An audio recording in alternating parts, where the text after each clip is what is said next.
The Mexican-American War, a critical conflict in shaping North America's destiny, saw many pivotal battles. Among them, the Battle of Cerro Gordo in April 1847 stands out as a testament to strategic military prowess. The encounter not only marked a decisive American victory but also demonstrated the effectiveness of innovative tactics and the resilient spirit of the troops led by General Winfield Scott. Following the American victory at Buena Vista, which scattered Mexican forces, General Antonio López de Santa Anna returned to oversee Mexico's defenses, trying to reconsolidate his weakened army. Meanwhile, political instability marred Mexico. The unpopular election of Gómez Farías as vice president had triggered strife, jeopardizing military cohesion. Against this backdrop, the American forces, fresh off their capture of Veracruz, prepared to advance inland with Scott at their helm, determined to exploit these divisions and press further into Mexican territory. Scott's army began its inland push from the strategic port of Veracruz, navigating a complex logistical challenge through Mexico's diverse terrain.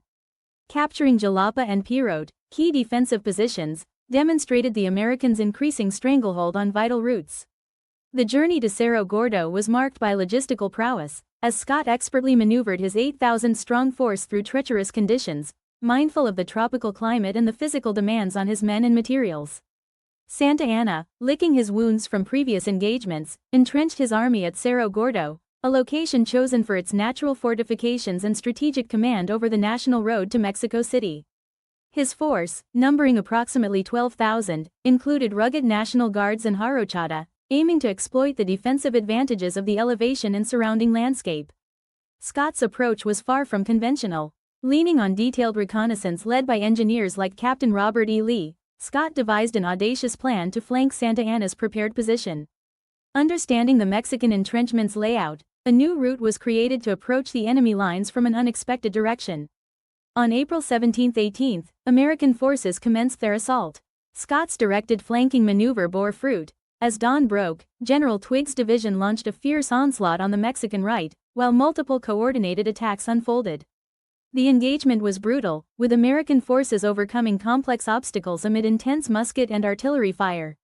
Notably, the bold charge up the steep slopes by Harney's brigade, relentless under withering enemy defense, encapsulated the day's fervor, overtaking the well-prepared Mexican batteries and fortifications.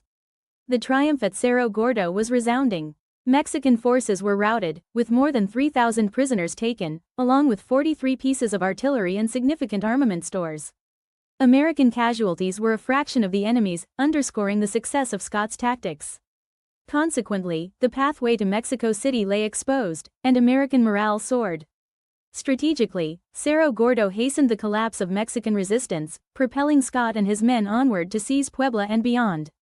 Cerro Gordo remains a cornerstone of American military history, highlighting the interplay between tactical innovation and battlefield execution. General Scott's strategic dissection of the terrain and precise orchestration of his troops underscored the nuanced application of military science. The engagement solidified American dominance in the Mexican-American War, paving the way for subsequent operations leading to the capture of Mexico City. Revisiting this battle not only honors those pivotal moments but also serves as a reminder of strategic military evolution, lessons etched deeply into history.